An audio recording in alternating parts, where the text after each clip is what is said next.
আসসালামু আলাইকুম। বর্ষাঞ্জেল থেকে আপনাদের শুভেচ্ছা জানাচ্ছি।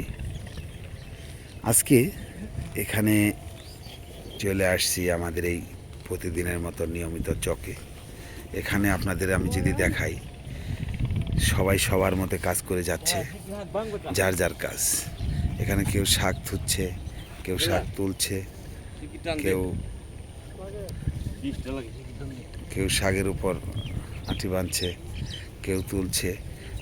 এক একজন এক একটা কাজ করে চলে যাচ্ছে। প্রতিদিন এভাবেই কাজ করতে হয়।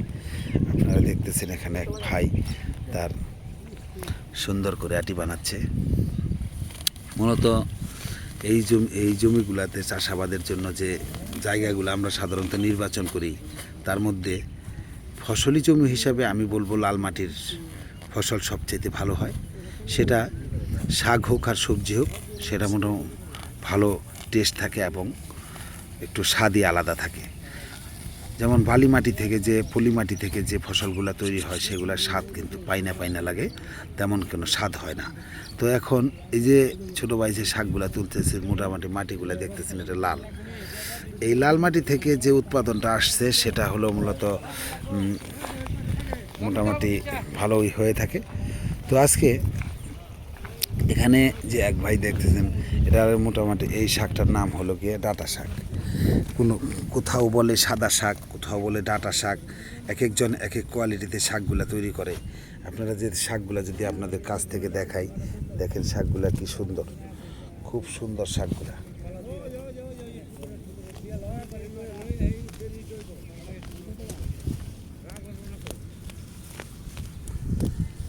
এই শাকগুলা বাজারজাত করার সময় এখনই, মূলত এই রমজান মাসের শেষ দিকে এই বাজারগুলার জন্য এখন একটু হালকা একটু কমেছে বাজার, যে কারণে হালকা একটু বাজার কমাতে একটু ধাক্কা খেয়েছে পাবলিক।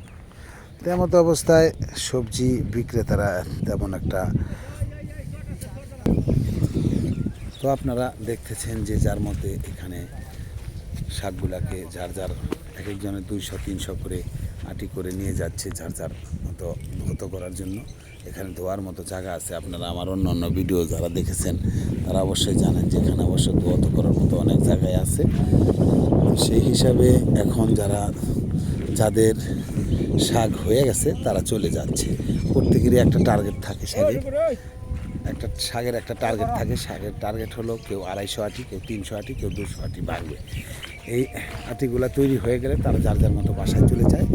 তো এই যে এখানে যারাই আসছিল সবার কিন্তু একটা সাধারণত এখানে কেউ 300 কামাবে, কেউ 450 টাকা কামাবে, এমন কষ্ট যে মতো কষ্ট করতে পারবে মূলত সে সেই মতোই পাবে।